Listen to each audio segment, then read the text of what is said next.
Jonathan Frakes. I played Commander Riker on Star Trek The Next Generation.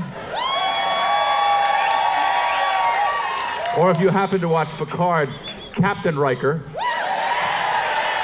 It only took 35 fucking years to get promoted. That's for another story. I think I'll sit, I think between them, right? Yeah. I'm proud to present two of my new favorite actors who I've had the privilege to work with in the last couple of years, who I've got some very intriguing questions for on my little 3x5 card. Thank you all for coming. Celia Rose Gooding and Melissa Navia. Enter laughing.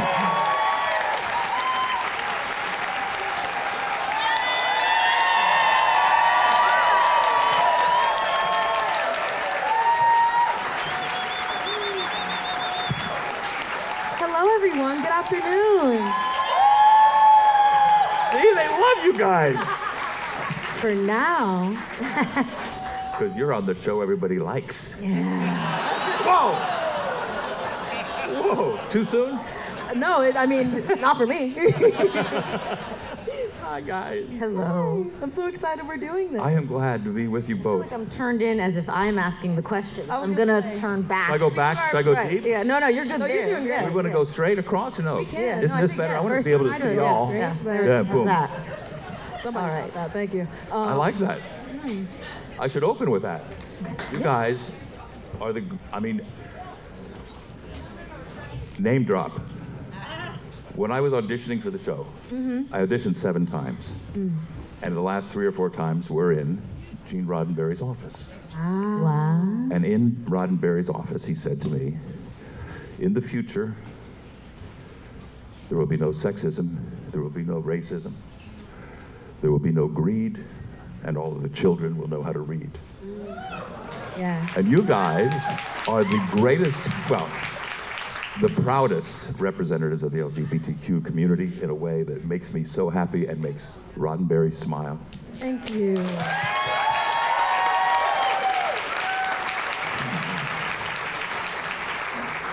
And makes Ballet Shannon Bryan smile too. Yes, thank you so much. Thank you so much. Makes my Brian smile, absolutely, God. 100%. So they're dying to know about next season, which we can't talk about. At all. Yes. But since I already blew the cover on the murder mystery show, and I got yelled at by CBS for it. They gonna yell. They don't like me. Better you than We us. like Better I made you a than us. I made a mistake. I at feel a like I'm very convention. far away. I'm gonna. You keep talking. Should we just stand? No, now we're good. Now we're good. No, what if we just turned our backs and did it back to the audience? That'd be awful. All right, we're all good now. So awful. Spend new the whole thing. time just being like, I want to be closer. Okay.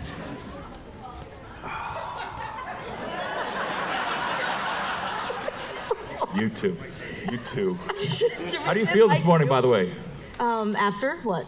After what happened? What happened? Nothing. Oh, what? I don't know. What's happening? Now let's go. I have a couple places I wanted to start, but I've already begun. Obviously, you're playing an iconic character, and everyone loves and everyone knows, and you're fabulous in the role. Thank you. And I forgot to mention, I think Nichelle is also smiling. I like to think so. Thank you. She was 100%. spectacular. Spectacular, beautiful, funny, talented, kind. You heard the great story about her being convinced by Martin Luther King to stay. Yes, So, great. I wrote about it when they, the Hollywood Reporter asked me to do a guest column, and I got to mention that in it. It's weird being a published writer while not having done much writing. But yeah, that story, I think the Nichelle Martin Luther King story reminds me a lot of the Hemmer and Uhura story. Yes. And shout out to Bruce Horak, such an incredible actor. That episode was on, well, like, have you turned the TV on in your room? So we have a channel. We have a Strange Not a New World channel. You have 8 channels of Star Trek. What? It's anywhere you go, you're going to see a Star Trek show. Oh, yeah. And it's better than the news right now, I got to tell you. Listen. In the future, there is no hunger, there is no greed, there is no racism, there is And all the children can all read. the children will know how to read. We're getting there. Slowly but surely, we're getting there. It had a big influence on Whoopi in the show. Oh, yeah. And Roddenberry said to Whoopi, I guess they had become friends or neighbors or something like that. And she said, if you ever want to be on our show, we'll build a set for you. So they built 10 Forward, and Whoopi came to work with us between movies. Incredible. What a nice addition. Yeah, my gosh. I love Great legacy. Love Whoopi. Great legacy. So you're in a position of having to fill shoes, but it's felt effortless to me the way you've done it, and you put your own stamp on it, and you got your own vibe, and you got everything. you. Yeah, but you do have this shit sticking out of your ear still. Yeah, and that doesn't go anywhere. It still have Iconic. we had that at the preview, sneaky preview come out. So y'all know my hair is different this year. It's getting bigger. It couldn't get any smaller. No, my goodness. And folks are like, are you gonna? It couldn't get any tighter. No, we one extreme to the other. The pendulum's ever swinging. Fluidity is gorgeous. I think the goal, the dream, is to get closer and closer to the beehive without actually doing the beehive, because I can rock a lot of things. The beehive is not one of them. You tried? You've seen it happen? Okay. I'm doing y'all a favor, I promise. If you want to keep enjoying Uhura, keep me out of the beehive. I promise. And Ortegas has two things we got to discuss right off the bat. Last night, the non-visitor and I were convinced that Melissa believed that Ortegas was in fact the new Kira or the new Riker. So we decided the best answer is both. Yes. But is it a burden or is it a privilege to be creating a new character because you're surrounded by characters that have already been established. Was that a big deal? Yes, I would say between the two, it's an absolute privilege. I always say that my castmates, they have this really great responsibility of carrying on and inhabiting these legacy characters who you all know and love and who have been such a big part of so many of our lives, in terms of story, in terms of Star Trek, in terms of the different shows throughout the franchise. And I get to start almost from scratch, and I love that. And I've spoken about it frequently at cons and in interviews, but when I was one of the few characters where Ortegas was Ortegas from the moment I got the audition, the breakdown. And what was described on the page is what you now see on the show. And badass. And for me as an actor, it was just a delight, because it was for the first time I saw kind of all the characteristics of characters that I've played over the years, that I've auditioned for many, many, many years. And everyone was always just like, Melissa's not enough of this, or Melissa's too much of this, or we don't know what to make of Melissa in terms of casting, where it's hard to find where you fit. And so I had a casting director once tell me that you're very specific, but you just have to keep meeting people, casting directors, because you're gonna find a home. And when I read the breakdown for Ortegas, and I was with my late partner, Brian, we were like, this fits. And the audition, he read with me, and it was very, very confidential, so none of my reps could see it, and he edited it for me, shot it for me, we sent it right to casting, and our casting directors are wonderful. Casting directors said that when they saw the tape, they knew I was Ortegas. And so Did you have the same experience? Because I auditioned 7 fucking times for my part.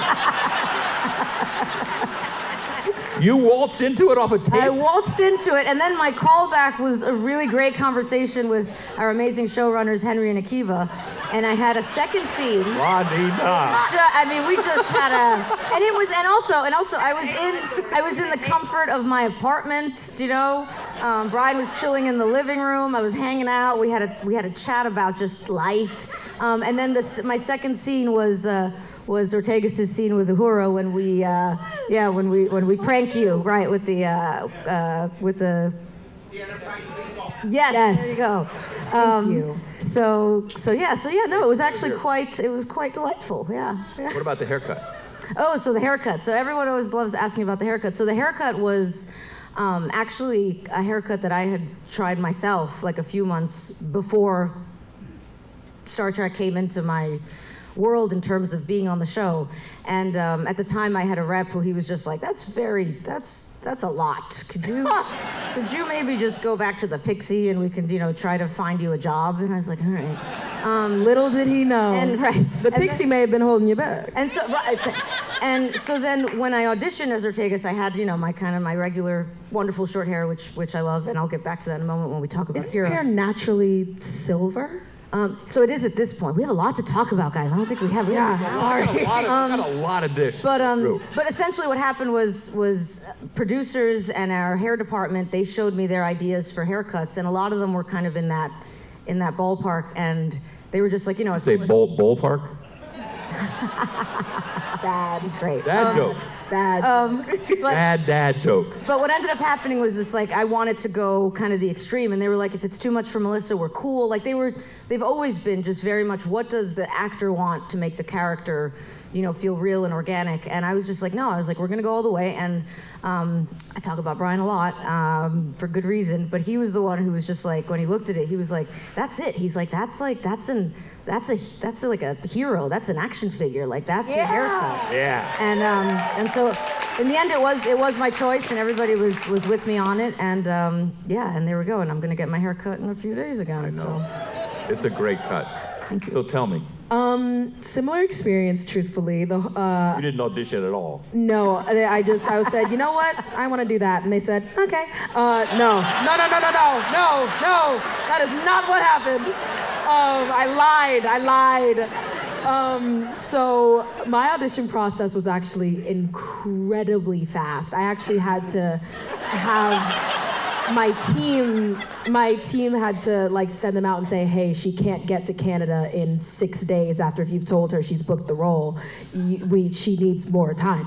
And I felt crazy telling CBS to slow down. But no, I auditioned for an alias named Yaboa. My audition scenes were the prank scene with Ortegas and the comet scene where I'm ribbing Spock about his girlfriend. And so, those are my two scenes. About a week later, I had a callback. And then about 3 days later, I had a conversation with Akiva and Henry. And then about 3 days after that, I was in my initial fitting, finding out that I had booked the role period. And then I found out even later that Yaboa was a lie and that girl don't exist. What I will actually be doing is playing Nyota Uhura. Both very well cast. I think what Orly, one of our casting directors, she saw me in a musical I did right before COVID shut everything down on Broadway called Jagged Little Pill. And y'all better know it. She was on Broadway at the same time as her mother. Yeah. Only one other famous mother and daughter duo had done that. It was incredible to be a part of this. Can you name the other mother and daughter? Debbie Reynolds. Yes, thank you. It was really, really wonderful, but to be able to play someone who had such an incredibly rich musical theater history like Nichelle Nichols, it was just wonderful to be a musical theater girl, playing a musical theater girl, originated by a musical theater girl, and then eventually doing a musical episode. Yeah. That was a massive hit. It was. The only thing it was missing was an Ortegas solo. That's what I'm saying. But we gotta get more Ortegas trending again. Maybe there's a second musical episode coming. There's something is happening. I'm fighting for it. It almost sounds, Celia, like it was always meant to be. That's what I feel about the role. Everything is, I firmly believe that everything is a sign of something else and nothing is a coincidence.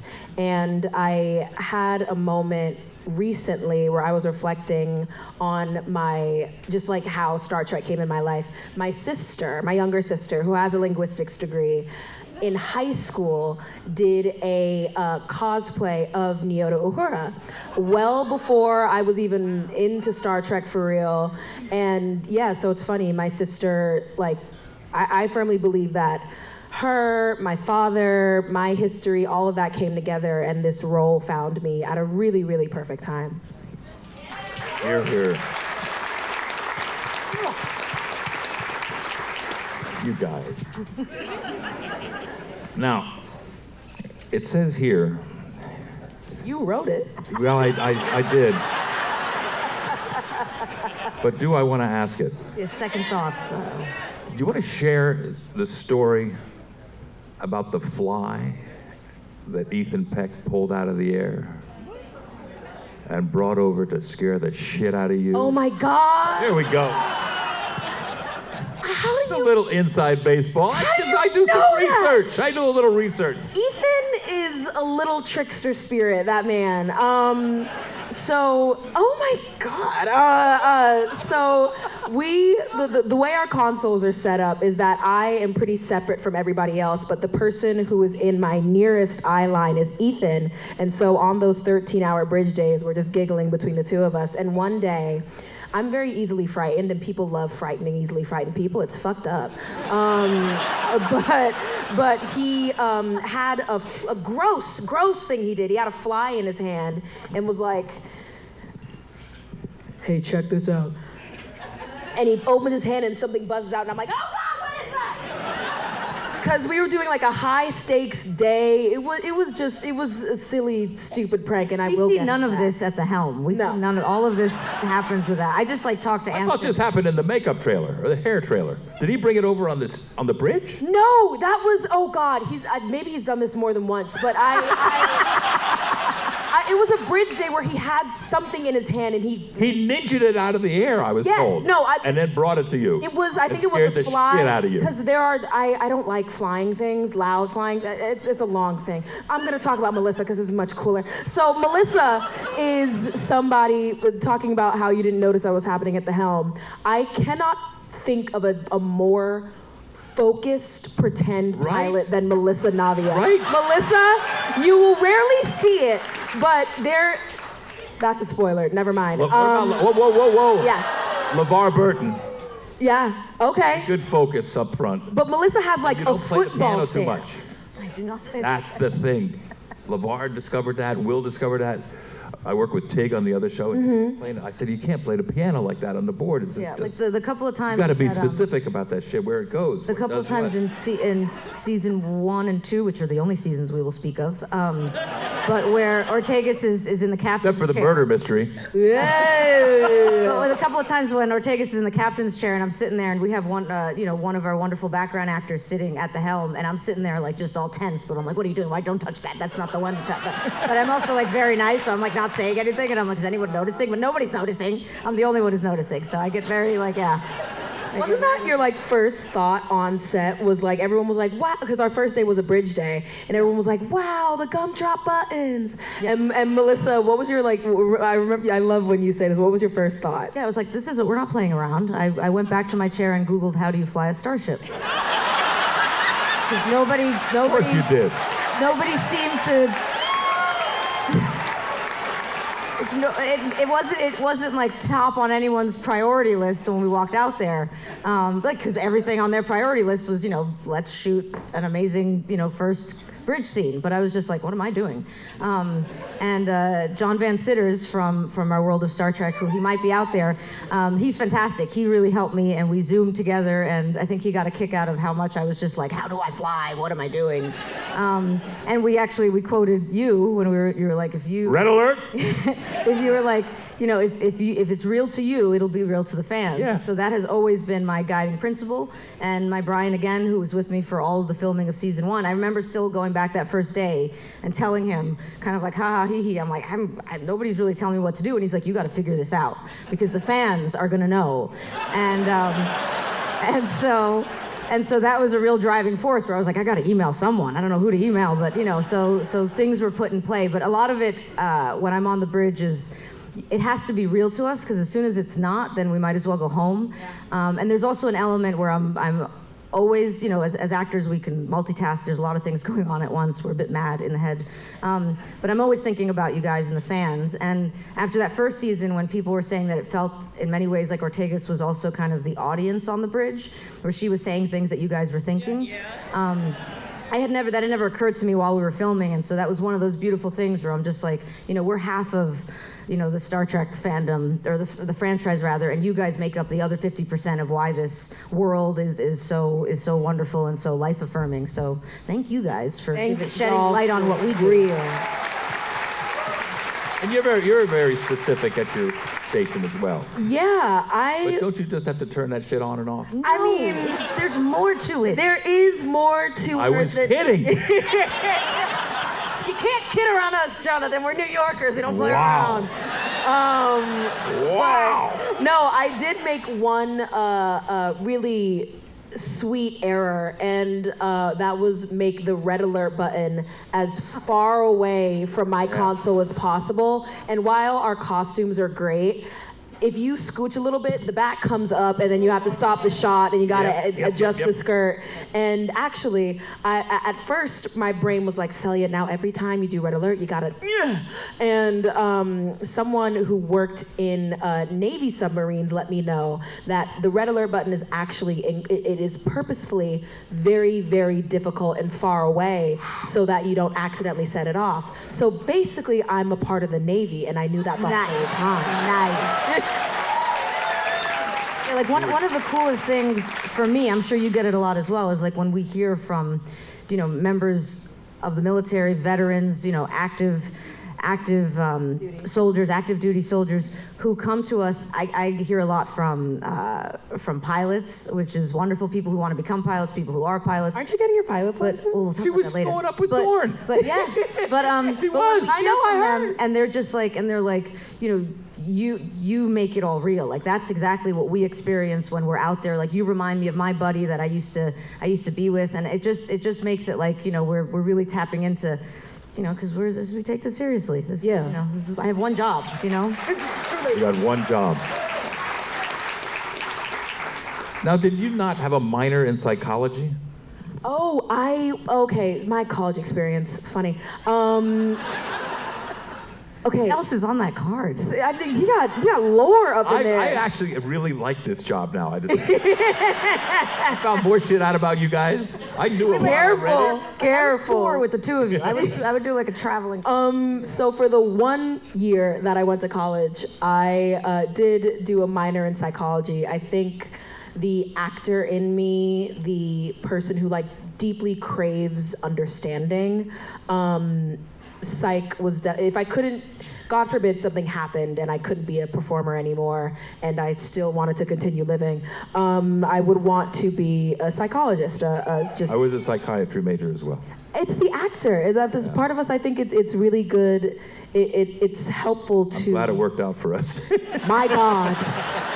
My goodness. But it's helpful in our job. It's incredibly helpful. Yeah. It's understanding. It's allowing us to just fathom how different brains work, how different experiences affect people. You learn about, especially for Star Trek, you learn a lot about how trauma affects the body and the brain and understanding. And so many Star Trek characters are traumatized. Dude. Yeah. Dead parents all around. Could not be more true. Yeah. Oy, oy, oy. Sorry. Segue from dead parents to something. Not well. And there you have it.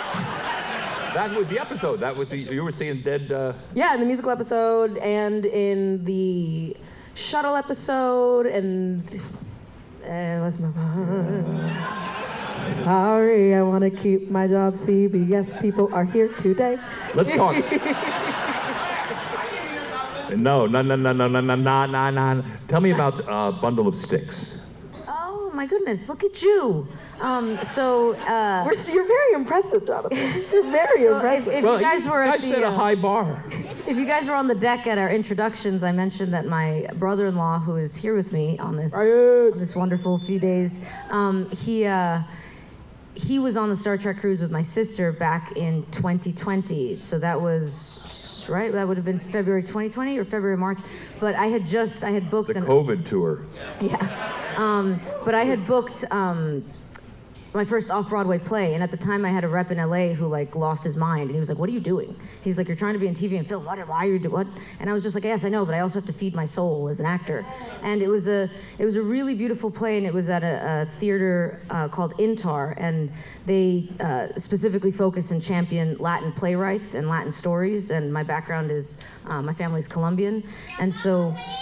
Oh, gracias. And so it was for me, for many reasons, it was very special because I want to tell more stories that I'm able to tap into my life as a Latina and my background and kind of those experiences that I feel we don't see enough of, and also we haven't seen a lot of in the world of Star Trek. We need more One of these days, I have to meet and speak with John Leguizamo, who did a little speech. I forget what award show he was at, but he was saying that like watching Star Trek when he was younger, he thought there was no Latinos in the future. And so I want to like meet him. I'm like, dude, check me out. But anyway, so that theater company and the play was also really beautiful. The playwright was actually, we had gone to the same high school. He was a few years older than me, but it was a story that dealt with conversion therapy and the horrors of conversion therapy, and they.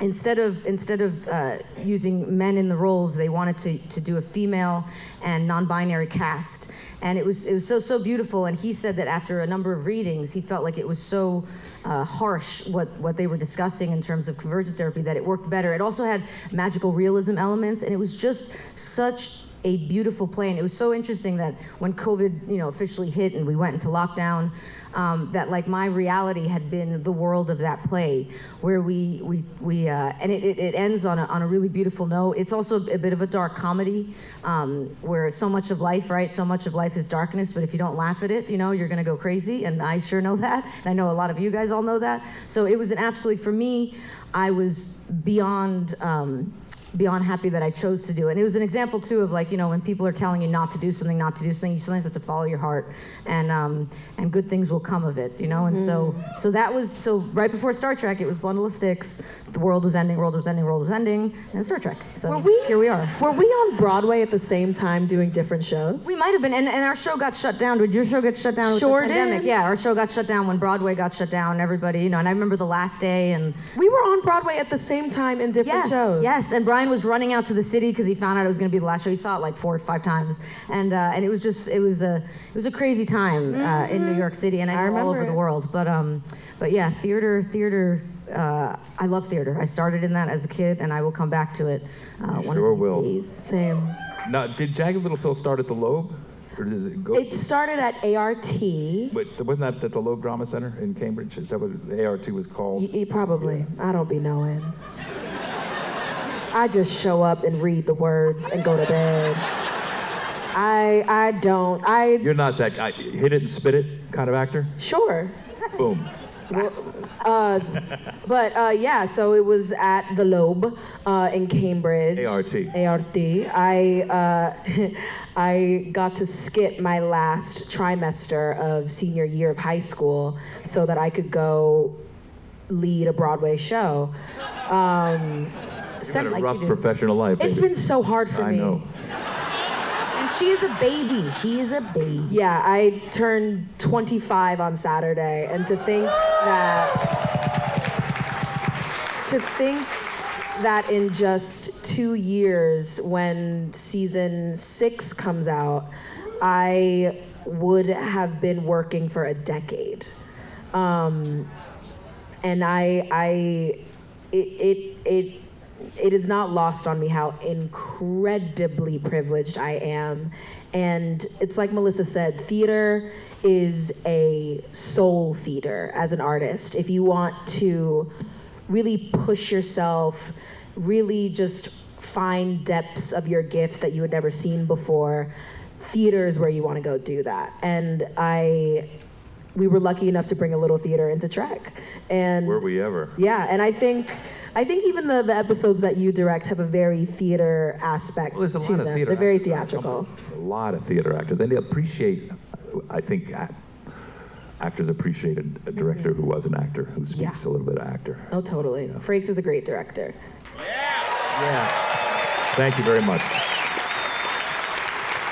What about, did Pongo and Sushi travel with you? What's the deal on that? Oh, I wish they did. I have 3 cats at home right now. And I'm allergic to every single one of them. Are you really? You're a cat person who's allergic? And I have 3 like long-haired Maine Coons. They're big, furry cats, and I cannot pet them and touch my face, so I just don't touch my face. Oh my. But no, I wanted to bring them with me, but I can't separate them. And You have 3 also, now? yeah, I have 3 now. I have Tonka, Sushi, and Ro. Pongo's great in the past, but it's okay. It's Dead fine. cat. Listen, Wikipedia is late, but the thing about having pets when you're working on a TV show is that I would feel so bad leaving them for 13 hours a day and then coming home Chrissy and being doesn't. like, "Mwah, good night."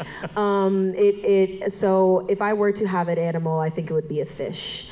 And still I would find a way to feel, I feel bad for like robots. I got a lot of attachment issues in here. So I would love to though. A lot of our cast have pets, and so I get to be a really cute pet auntie, which is the better way to do it. Runa lives with the cast. Say again? What's her name, Runa? Runa, yeah, Runa? Chrissy's dog. Chrissy's She dog is with she's the pride and joy of the Enterprise. Exactly. Yeah. It's like the perfect set dog. The star of the show. Did you, Melissa, play an astronaut on Billions and a pilot on New Amsterdam? Is that true? I sure did. And you still didn't know how to fly a fucking spaceship by the time you No, got to Star Trek? It's different. It's very specific. Very specific. So, hold on a second. You didn't Google until you got on the spaceship? Hold on a second.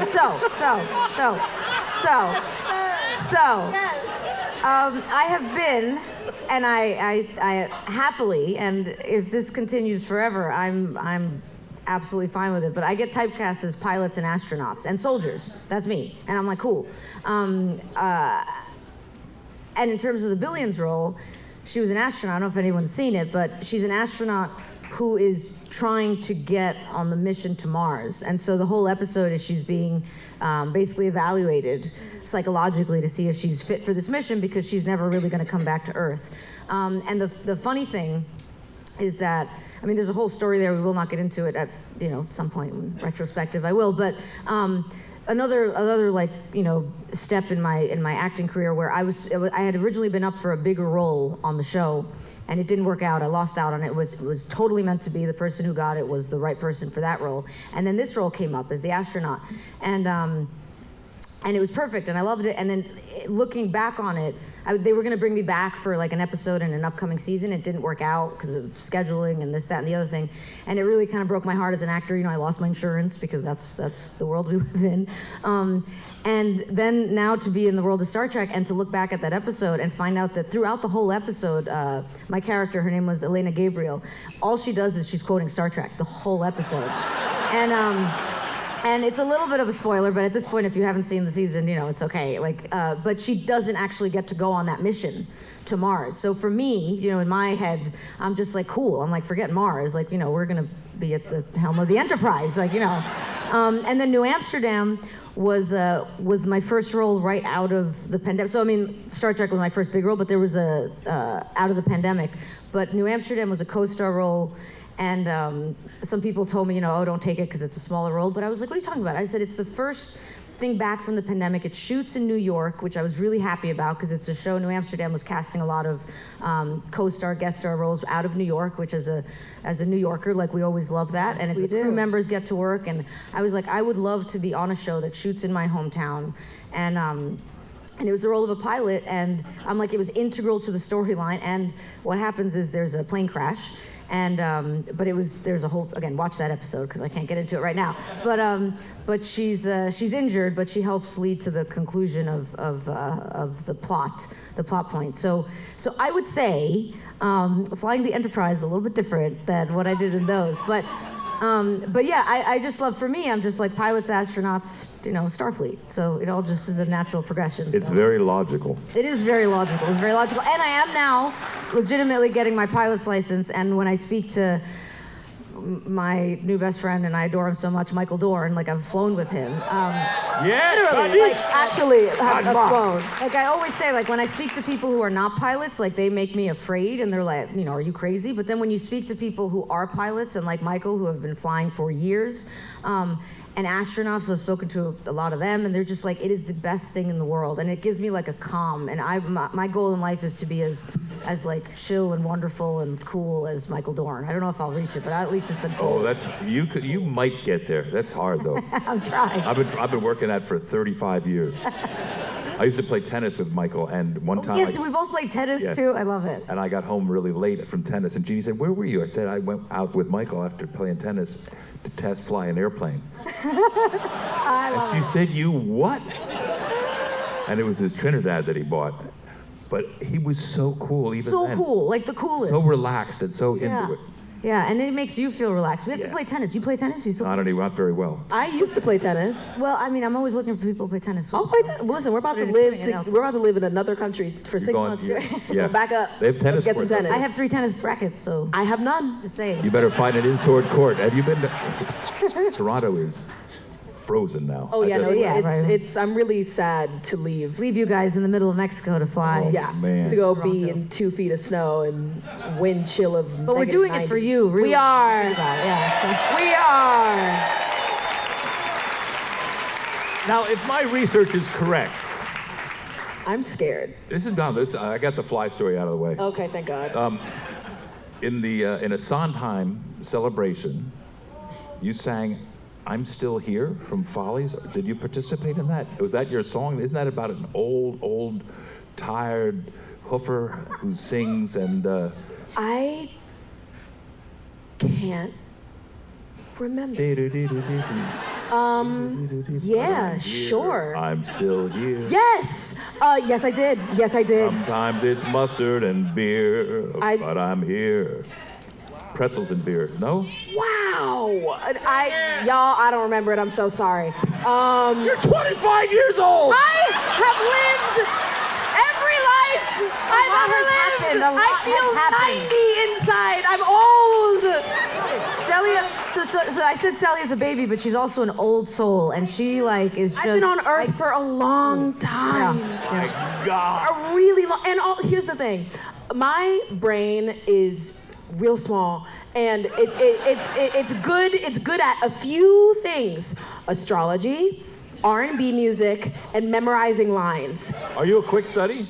Yes. You too? Yes. Oh. I can get a new scene in the morning and know it by the afternoon. But then when people ask me like, hey, what did you have for breakfast yesterday? No idea. I didn't even know yesterday was a thing. What Sondheim song did you sing on the Sondheim celebration? But I did sing "I'm Still Here." Oh my! I thought you were talking about "I'm Still Here" by Tisha Campbell, and you don't know what I'm referencing. But some of us in the audience know what I'm talking about when I talk about "I'm Still Here" by Tisha Campbell. Yes, I did sing that. I do a lot of singing. Damn, I do. But yes, I did that for a Sondheim celebration. It was the 50 years of Sondheim, and I sang that song. We sang another song, and I can't remember it. Don't even. No, let's move on. You please.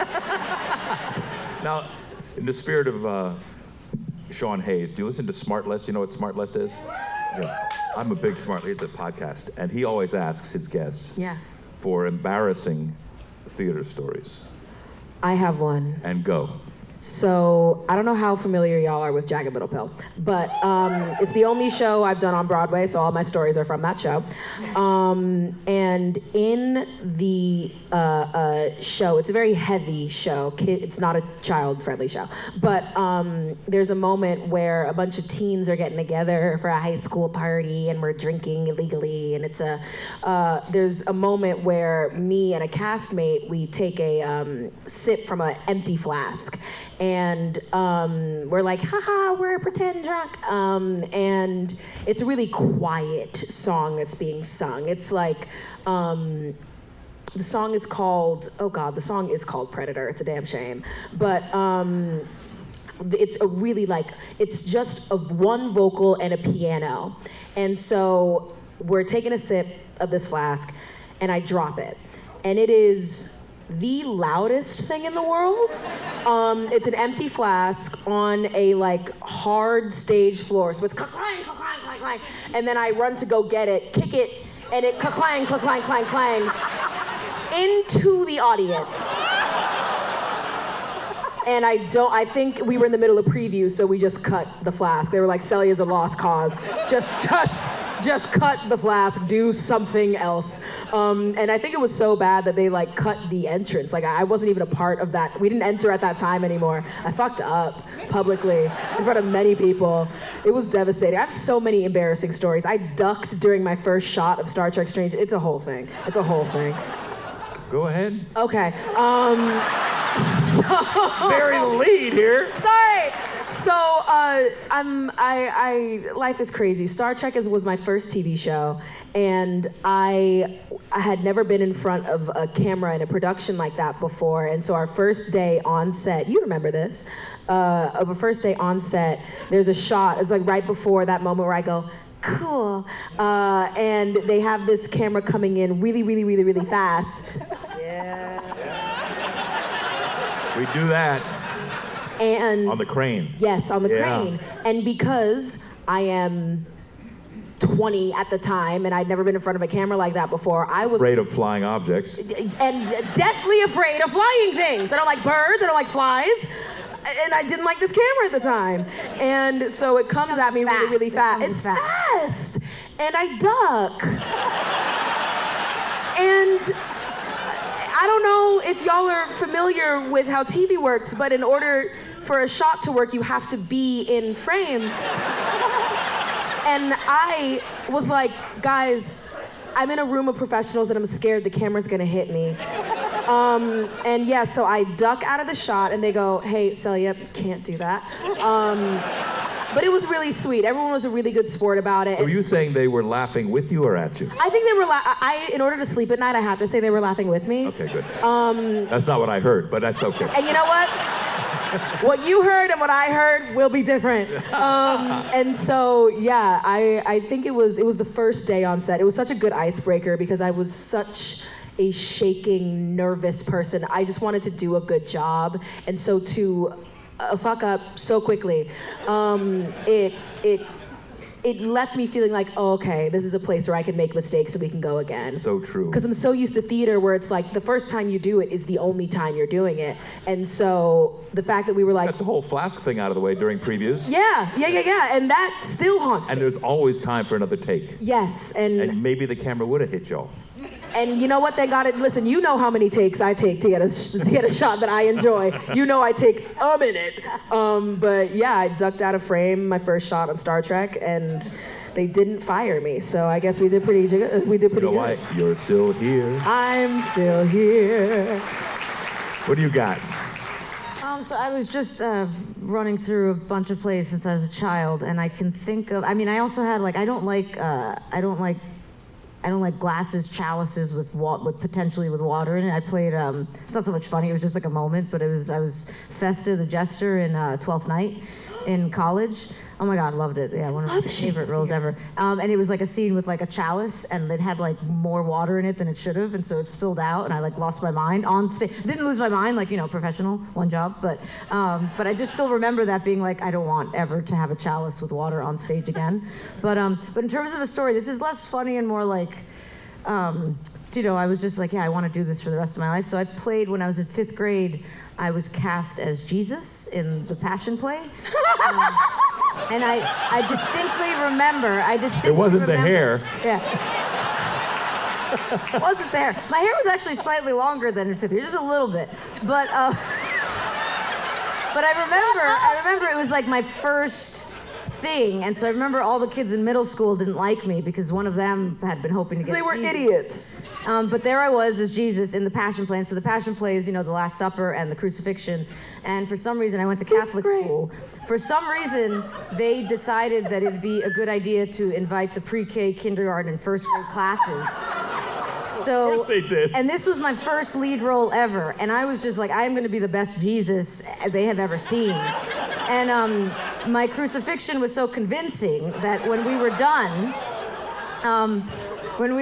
I had to go to the pre-K and kindergarten classes to show them my crown of thorns because the children actually thought I was dead.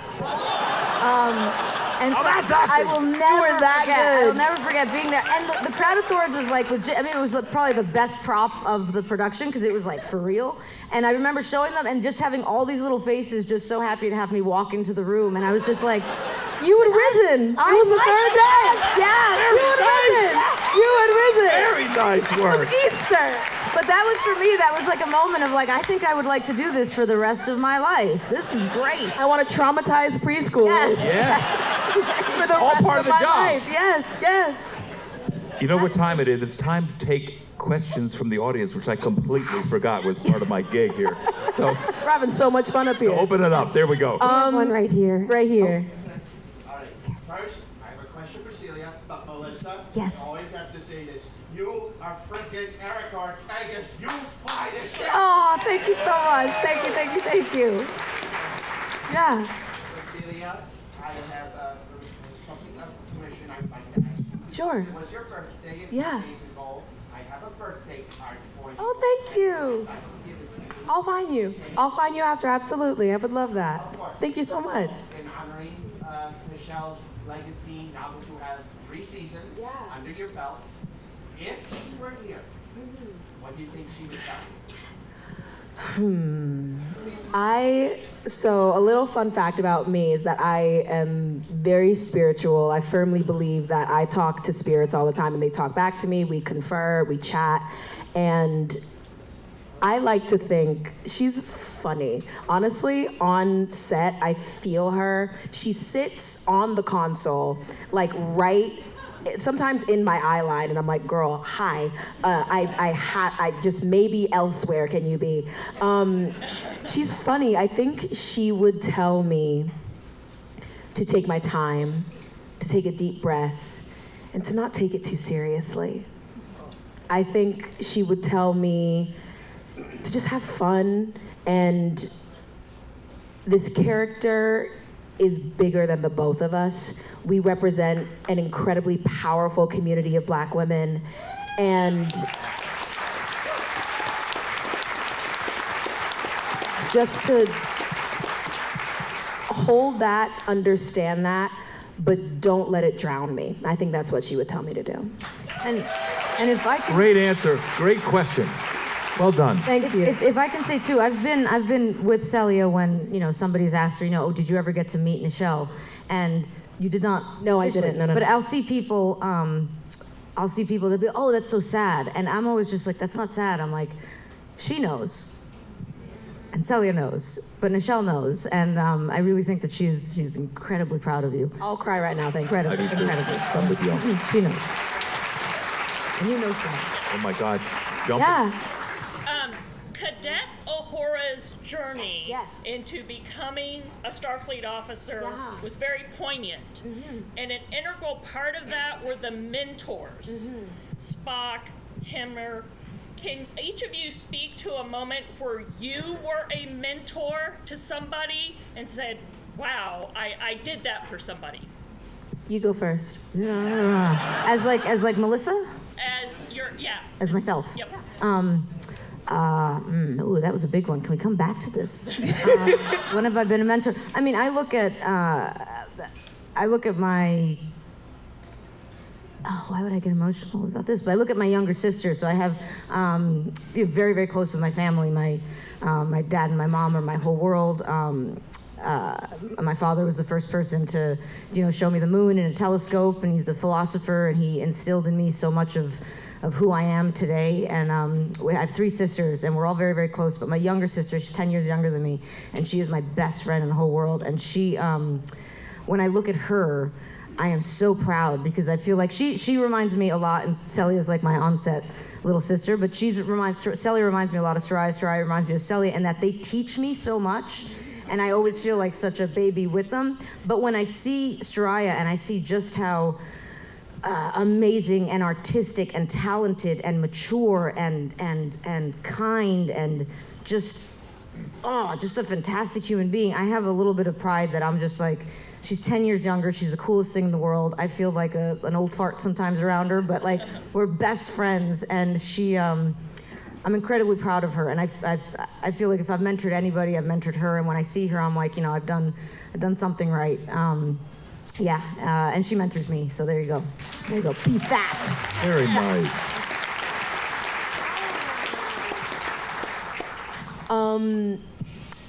I don't have any official mentees, but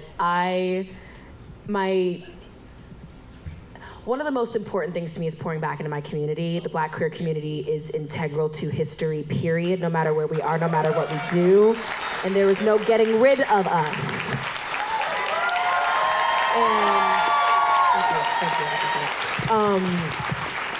So there are a group in New York of young Black theater performers who I just try and keep in connect. God damn it, I keep them connected, and so God damn.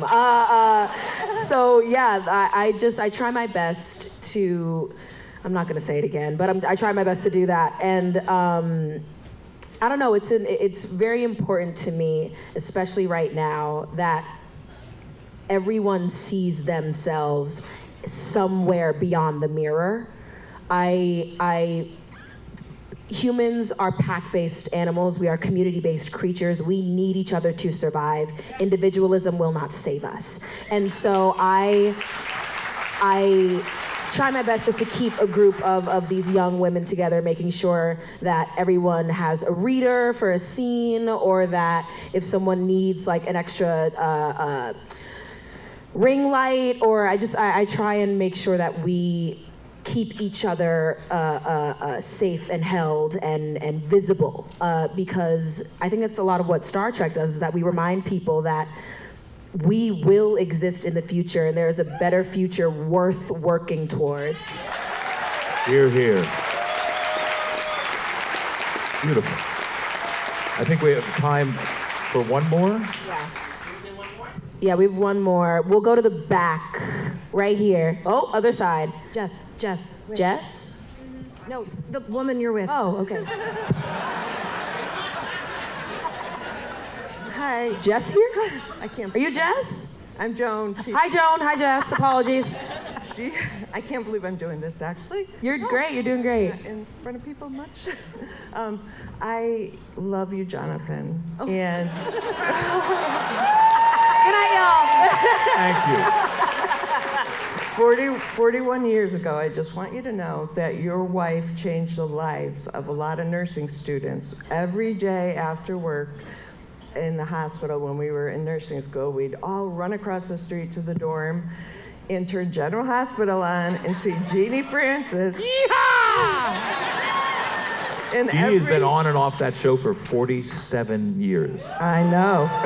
It's the only time I watch it. You know, she's mayor now. She's mayor of Port Charles now. Did she come with you on the trip? No, I wish. Oh. As soon as my kids bailed, she said, they're not coming? I know you'll be with your friends, right, honey? And I am. Yes. I'm sorry, I interrupted you. Well, no, you're very lucky, and I love both of you. Thank you. Thank you. Can I hijack this in our last 60 seconds? And I'm going to do the fans a favor. Oh, D&D. Watch me on Critical Role if you're interested. Oh, God. Oh, wow. Yeah, I loved working on Critical Role. I would love to come back. The newest episode of Exandria Unlimited Divergence is on YouTube tonight. And if I may, can we each go down and describe season 3 of Strange New Worlds in one word? Oh. I'm doing this for y'all.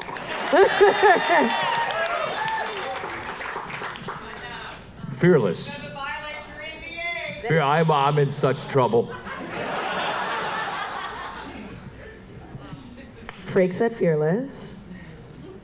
I'll say intimate. careful. Okay. All right. I'll say, I thought you were gonna do the 3-word thing. They always ask me the 3-word thing, and I'm always like, strange new worlds. Those are my 3 words. But no, my word I would say brave. Yes. Brave, yeah. You brave, intimate women. I want to thank you both very much. What a great panel. Live long and prosper. God bless you all. Thank you for coming. See you later.